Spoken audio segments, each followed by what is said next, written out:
જામ થઈ જાય, ત્રાસી જાય ગાડી ગઈ રહી છે.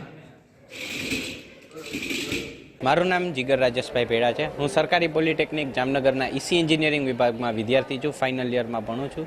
અને અમારે આ જે રોબોટિક સ્પર્ધા હતી એમાં અમને પાર્ટિસિપેટ કરવા માટે hand gesture control robotic arm બનાવ્યો હતો, જે હાથના કાંડા અને આંગળીઓના મુવમેન્ટ ઉપરથી એ રોબોટિક આર્મ ઓપરેટ થઈ શકે ને જે ઇન્ડસ્ટ્રીમાં પિક એન્ડ પ્લેસની એપ્લિકેશન પ્રોવાઈડ કરી શકે, જે હ્યુમનનો ઇન્ટરફિયરન્સ બહુ સેન્સિટિવ હોય, જેમ કે હીટ કે એવું કંઈ હોય તો પછી હ્યુમનને એ સેન્સિટિવ વસ્તુ કહેવાય.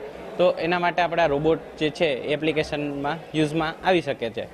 પછી મોટા મોટા વેરહાઉસમાં એમાં પણ આપણે આનો ઉપયોગ કરી શકીએ છીએ. મિલિટરી પર્પસમાં પણ, બોમ્બ ડિફ્યુઝિંગ સેક્ટરમાં કે એમાં પણ યુઝ કરી શકીએ. મેડિકલ પર્પસ અથવા એગ્રીકલ્ચર પર્પસમાં પણ યુઝ થઈ શકે છે.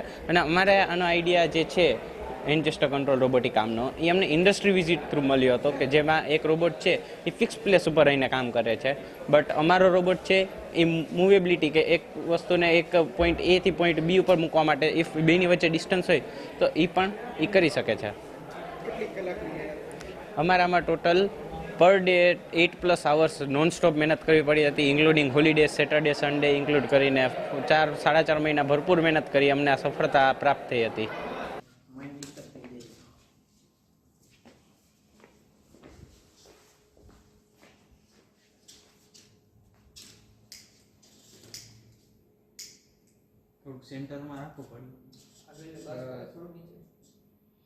હું સરકારી પોલિટેકનિક જામનગર ઈસી વિભાગમાંથી આશુતોષ એમ ભટ્ટ બોલું છું.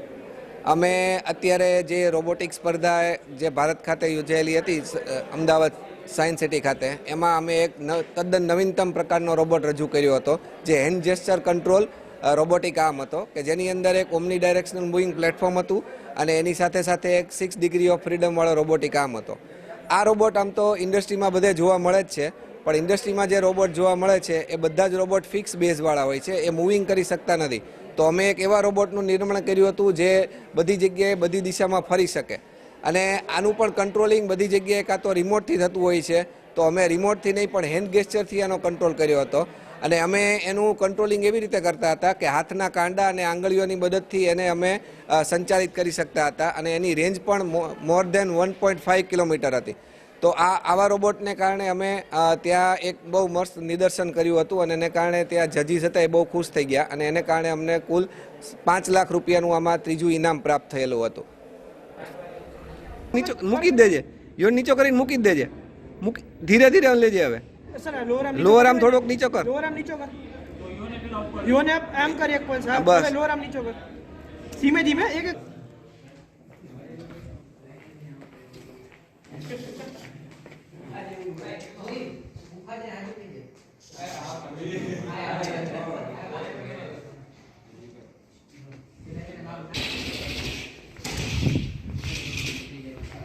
મૂકી દે, વેરી ગુડ, છોડી નાખ, લઈ લે ઉપર, વેરી ગુડ.